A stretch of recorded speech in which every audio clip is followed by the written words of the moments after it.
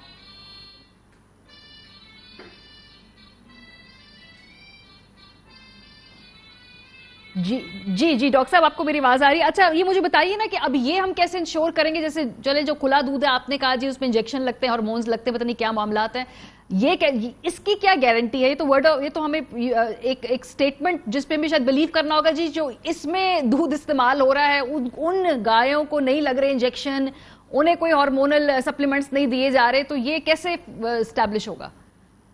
دیکھیں یہ ان کا بڑا ایک سسٹم ہے, اور جو آپ ویسے باڑے سے لا کے اور کھلا دودھ میں ہے اس میں تو آپ نہیں کر سکتے، لیکن اس دودھ کو آپ کوئی بھی، جیسے میں نے کہا، چیلنج کر سکتے ہیں کہ اس کے اندر کوئی انجیکشن ہے، کیونکہ ان کا سسٹم یہ ہے کہ یہ لوکل لوگوں سے بھی لیتے ہیں، اور اس کے بعد ان کا کوالٹی کنٹرول سسٹم بہت اچھا ہے کہ جہاں سے یہ دودھ لیتے ہیں وہاں اس کو ٹیسٹ کرتے ہیں، جو سائنٹیفک اصولوں کے تحت ٹیسٹ کیا جاتا ہے. پھر جب ان کے پاس فیکٹری میں آتا ہے تو وہ جب گاڑی سے ان لوڈ ہوتا ہے اس سے پہلے اس کو ٹیسٹ کیا جاتا ہے، اس کے بعد پھر وہ فیکٹری میں جانے کے بعد اس کو ٹیسٹ ہوتا ہے، اور پھر اس کا سسٹم جو ان کے اپنے باڑے ہیں، آپ یقین کریں ماریہ، جو ہم نے دیکھا تو ہم بہت ہی پریشان ہوئے کہ وہاں پہ ہینڈلنگ نہیں ہے، یعنی کہ کیو کے ساتھ وہ بھینسیں اور گائے آتی ہیں اور اس کو مشین جو اس کے تھن میں لگا دیا جاتا ہے، آٹومیٹکلی جو سارا دودھ جو ہے تھن سے نکل کے وہ چلر میں جاتا ہے، وہاں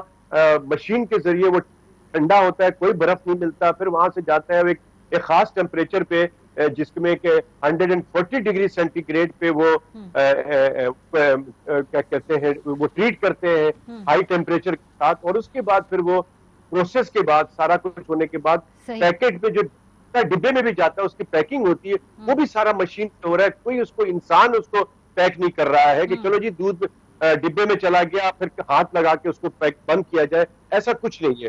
تو میں اس کو دیکھ کے بڑا تعجب کیا کہ اس میں کوئی ہینڈلنگ نہیں ہے. ہمارے تمام ٹیم بالکل ڈاکٹر صاحب بہت شکریہ ہمیں وقت دینے کے لیے، بیکاز کوئی ریگول نہیں ہے، کوئی چیک نہیں کر رہا، کوئی کوالٹی کنٹرول نہیں ہے. دودھ جو ہے آپ کی غذا کا سب سے کلیدی ایک یونٹ ہوتا ہے، اور کیا آپ لوگ پی رہے ہیں آئی ڈونٹ نو، اس لیے ذرا دیکھ بھال کے جو بھی آپ چیز کنزیوم کریں، خاص طور پہ بچوں کو دیں، اس کا خیال کر لیا کریں. بریک پہ اب جائیں گے، جب واپس آئیں گے تو کووڈ کی سیکنڈ لیئر آ چکی ہے، اب تو حکومت برملا کہہ رہی ہے احتیاط کیجیے، اس پر بات ہوگی. بریک کے بعد ہمارے ساتھ رہیے.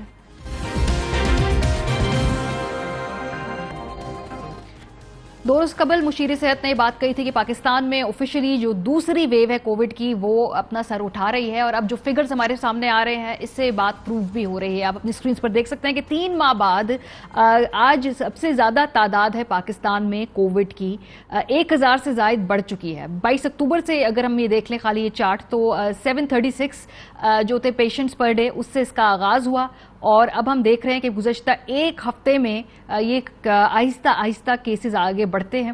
28 اکتوبر کو 908 کیسز سامنے آئے تھے، اور آج 29 اکتوبر کو جو نفسیاتی حد ہوتی ہے 1000 کیسز کی وہ عبور کر لی گئی ہے. یہ آگے ہی جا رہے ہیں، اس کا مطلب ہے کہ احتیاط نہیں کر رہے لوگ. ماسک پہننا مینڈیٹری ہے، ویکسین سے بہتر یہ علاج ہے. پروگرام کا وقت ختم ہو گیا، اپنا فیڈ بیک دینا مت بھولیے گا. خیال رکھیے، خدا حافظ.